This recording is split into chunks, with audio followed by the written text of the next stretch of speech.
আসসালামু আলাইকুম everyone, welcome to রান্না কথন। আজকে ইফতারে চিটা রুটি পিঠা আর গরুর মাংস বানিয়েছিলাম। আজকে আপনাদের সাথে সেটাই শেয়ার করব।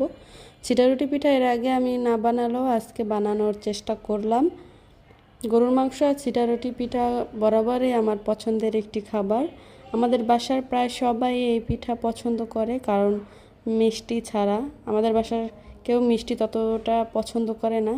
আর মিষ্টি ছাড়া এই পিঠা হওয়া সবার পছন্দের তালিকায় এটাই। তো আজকে চিটা রুটি পিঠা বানানোর চেষ্টা করলাম। বেশি একটা ভালো না হলেও খেতে দারুণ লেগেছে। মায়ের হাতের পিঠা স্বাদই অন্যরকম। মায়েদের পিঠা কত সুন্দর হয়। প্রতিবার বাড়িতে গেলেই মা চিটা রুটি পিঠা গরুর মাংস রান্না করে, আমরা সবাই অনেক মজা করে খাই। সবাই ভালো থাকবেন। আল্লাহ হাফেজ।